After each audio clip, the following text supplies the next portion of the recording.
Hey everybody, my name is Michelle and I'm a volunteer at the Colorado Wolf and Wildlife Center, and this is Kenai. Hi Kenai. And we're actually hanging out in here too with Grizzly, who maybe will make a guest appearance. But today I kind of wanted to talk a little bit about the differences between dogs and wolves. And it's a question that we get an awful lot, and I'm eventually going to have a lot more detailed explanation and a long video about it, and something along the lines with wolf dogs too. But I kind of want to talk about this because it is something that we get a lot, and especially with my dog Grizzly, I get the questions a lot. Hi, sweetie pie. If he's part wolf, but he's not, and we'll talk about that. So Kenai here, he's a gray wolf. It's the same thing as a timber wolf, but he's a subspecies. He's a British Columbian and tundra wolf mix. And then Grizzly, he is a dog. He's a Chow and a German Shepherd mix. Now, one thing that has kind of been discussed, and it's kind of debated too, along the lines now on dogs like Grizzly, at some point are descended from wolves, and there's a lot of back and forth on exactly how it happened through the process of domestication, if they're totally separate species or exactly how that happened. The most commonly held belief is that dogs are domesticated gray wolves. So essentially what happens through the process of domestication is that you make your animal an eternal baby. Through the process of domestication, we have neotenized dogs. And what neoteny is essentially it's the retention of juvenile traits throughout the adult life cycle of the animal. And so when we look at like Grizzly and Kenai, for example, you can see that Kenai, he's obviously an adult animal, and Grizzly is too, but Grizzly has a lot more juvenile traits compared to Kenai. There's also a lot of other physical traits as well that are different, but you can see with Kenai, you can see the way he holds his tail. It's straight out.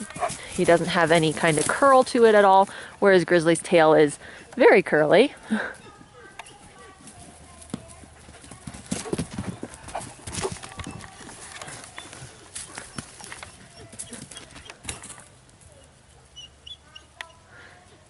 Now, if you take a look at Kenai, you're going to see that his ears are very short. They're round.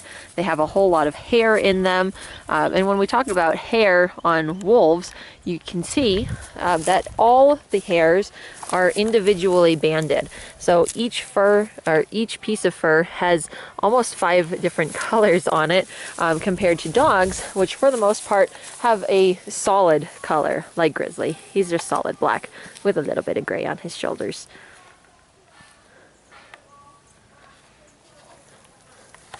So let's look at Kenai really close. So if we're looking at Kenai, you can see that he's got obviously a lot of wolf traits because he is a wolf, but you'll see that he's got these really nice golden eyes. His eyes more are of an almond shape, and they also have, hi, his eyes are more of an almond shape, and they're slanted on the head, on the base of the skull itself. Now his ears, they're more positioned towards the top of the head, but not like German Shepherds, so they're not like right next to each other.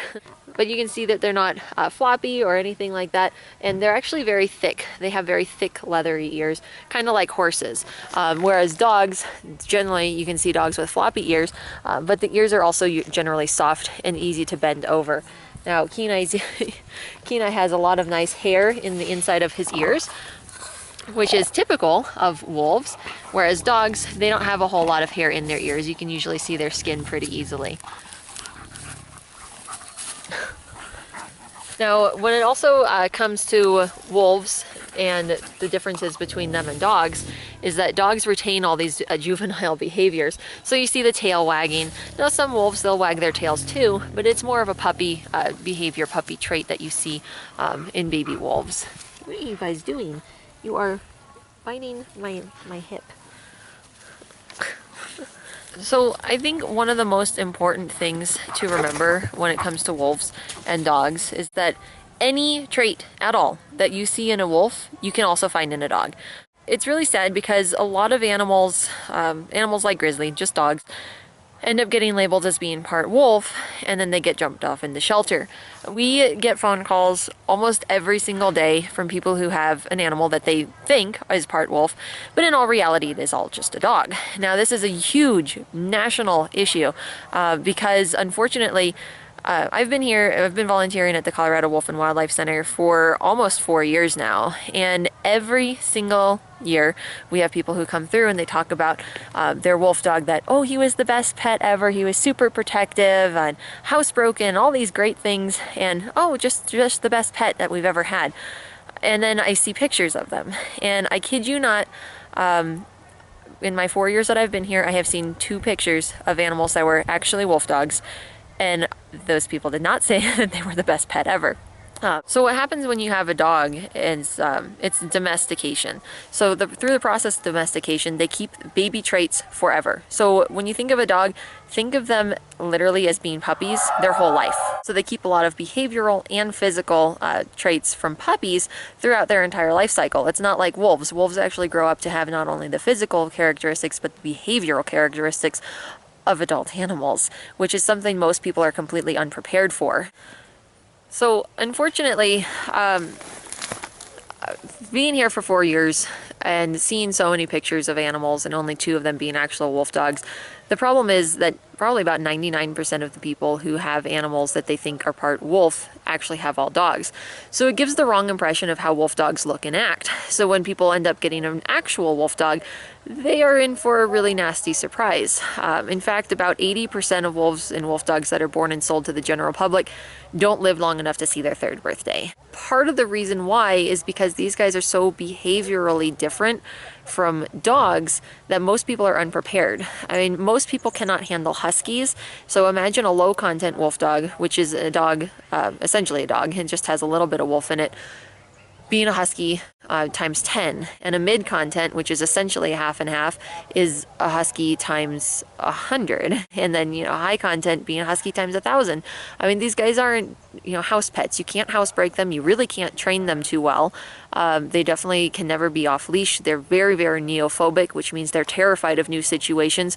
They get extremely carsick, and it's really sad because when I start talking about these behaviors, a lot of people go, oh, well, ours wasn't like that.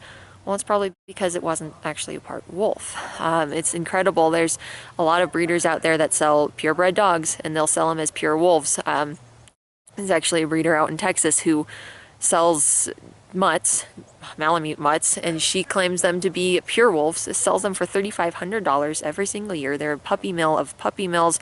It's the worst thing. They say wolves eat rocks, and it's terrible. But it's hard. It's very sad because any animal that ends up in a shelter that's labeled as part wolf, so even Grizzly, and like I said, Grizzly's a dog, and he's all dog. He's a therapy dog. We go to hospitals, we go to programs, but if he were to end up in the shelter and somebody says, oh, he's a wolf dog, he would be put down in about 24 to 48 hours. And that goes for any animal that ends up in a shelter that's labeled as a wolf, whether it has content or not. So it is a dangerous situation, and it's really sad. And a lot of the things that people talk about with wolves being, they're things that they thought were wolf dogs, ending up being completely false, it's hard. It's hard to change your mindset. And it's sad because, wolf dogs and wolves, they're not protective. They might be protective of each other in the wild from other wolves, but if you had a wolf dog in your house and there was an intruder, they're going to run out the 3rd story window. They are incredibly destructive. You can't train it out of them. You can't feed it out of them. So they're really not great pets. If it's something that you've always wanted, please do research. Don't just go, oh, I really want one because that's cool. That's probably the worst thing you can do. You have to do research. You have to have hands-on experience. Be prepared for a lot of things that don't happen with dogs, like seasonal aggression.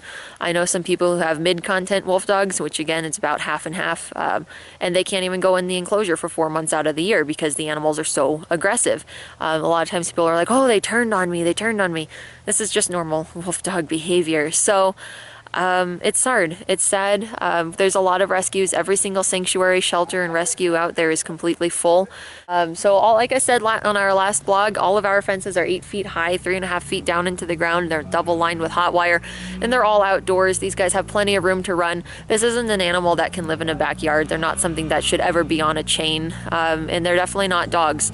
Like I said, you're not going to be going into the dog park. It's not going to work. They're not going to be out there, you know, socializing. They're definitely not going to be getting along with cats. They're not house pets. If you want a house pet, you know, get a dog. So again, my name's Michelle, and I'm a volunteer here at the Colorado Wolf and Wildlife Center, and we're hanging out with Grizzly and Kenai today to talk about some of the differences between wolves and dogs, and just to remember that any trait that you see in a wolf, you can also see in a dog. It's just that the behaviors are a lot more intense with wolves and wolf dogs than you see in regular doggy dogs. So we'll see you guys next week.